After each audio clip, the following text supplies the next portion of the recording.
Hello everyone, मेरा नाम ऋषिबा। मैं फॉरएवर में एज ए डिस्ट्रीब्यूटर काम करती हूँ। आज मैं आपके साथ फॉरएवर की प्रेफर्ड कस्टमर की 6 मंथ पॉलिसी शेयर करने जा रही हूँ। चलिए देखते हैं कि क्या रूल्स हैं। प्रेफर्ड कस्टमर की 6 महीने की पॉलिसी नवंबर 2010 से चालू हुई। एक प्रेफर्ड कस्टमर पूरे 6 महीने के लिए एक प्रेफर्ड कस्टमर होने के बाद एक नया स्पॉन्सर चुनने के पात्र है।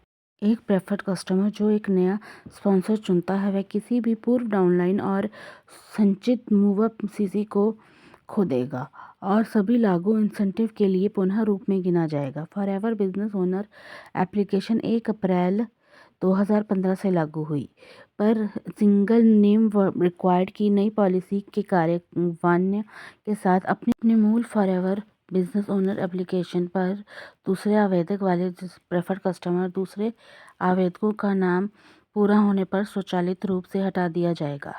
Active qualification, volume bonus, leadership bonus और सभी इंसेंटिव के लिए अर्हता प्राप्त करने के लिए एक एफबीओ को एक्टिव होना जरूरी है और उस कैलेंडर महीने के दौरान मार्केटिंग प्लान की अन्य सभी आवश्यकताओं को पूरा करना जरूरी है जिसमें बोनस अर्जित किए जाते हैं।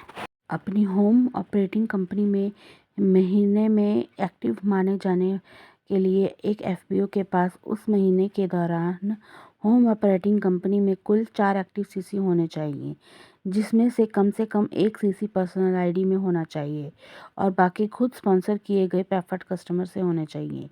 एक विदेशी ऑपरेटिंग कंपनी में महीने के लिए एक्टिव माने जाने के लिए उससे पिछले महीने के दौरान होम ऑपरेटिंग कंपनी में एक्टिव के रूप में योग्य होना चाहिए या चालू महीने के दौरान उस विदेशी ऑपरेटिंग कंपनी में कुल 4 सीसी एक्टिव होने चाहिए, जिसमें से कम एक पर्सनल आईडी में सीसी होना चाहिए। एक्टिव क्वालिफिकेशन हासिल नहीं करने वाले असिस्टेंट सुपरवाइज़र को उस महीने पर्सनल बोनस या प्रेफर्ड कस्टमर बोनस का भुगतान नहीं किया जाएगा। सुपरवाइज़र, असिस्टेंट मैनेजर और मैनेजर को जो एक्टिव क्वालिफिकेशन हासिल नहीं करते हैं उन्हें उस महीने वॉल्यूम बोनस का भुगतान नहीं किया जाएगा। किसी एफपीओ द्वारा अर्जित कोई भी बोनस जो महीने योजना के अनुसार उन्हें उसके एक्टिव अपलाइन एफपीओ का भुगतान नहीं किया जाएगा। एक एफपीओ जो एक्टिव नहीं होने पर किसी भी बोनस को प्राप्त नहीं कर पाता वह अगले महीने एक्टिव एफपीओ के रूप में बिना पूर्वव्यापी फिर से प्राप्त करने योग्य हो सकता है।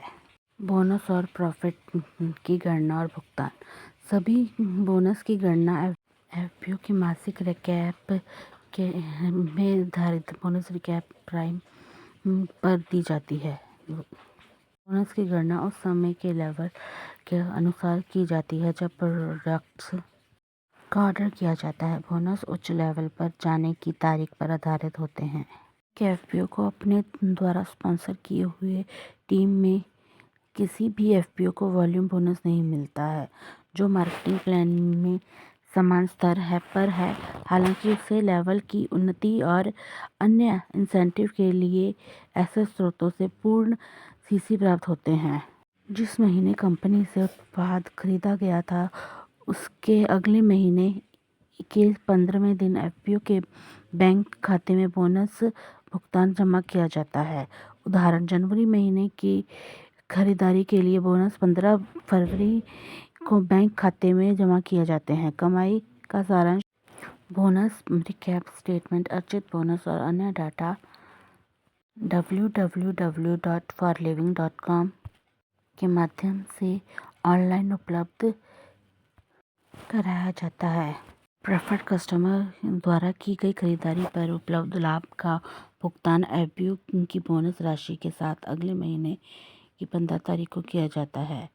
जिस देश में प्रॉफिट बोनस अर्जित किए जाते हैं उस देश के बाहर एफबीओ को किए गए भुगतान पर अर्जित कोई भी थर्ड पार्टी शुल्क या फीस टैक्स की जिम्मेदारी उस एफबीओ की होगी। एफबीओ 36 महीने की पॉलिसी सितंबर 2017 से लागू और नवंबर 2020 में लागू हुई। यह एक एफबीओ जिसने लगातार 36 महीने तक खरीदारी नहीं की है, वह एक अपने सभी स्पॉन्सर किए डाउनलाइन्स को खो देगा। वह सारी डाउनलाइन उसके अपलाइन एफपीओ के नीचे चली जाएगी।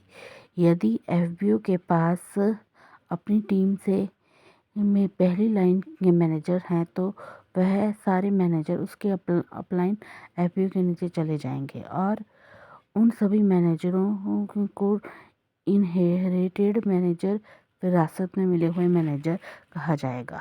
तो ये थी फॉरएवर में 6 मंथ हो गए प्रेफर्ड कस्टमर और 6 मंथ की पॉलिसी।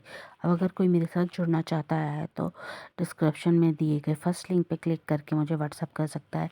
मेरे साथ वैसे जुड़ने के लिए, फॉर्म फिल करने के लिए थर्ड लिंक पे क्लिक करके मेरा फॉर्म भी फिल कर सकता है। अगर कोई हमारा वेबिनार देखना चाहता है तो सेकंड लिंक पे क्लिक करके हमारा वेबिनार भी देख सकता है।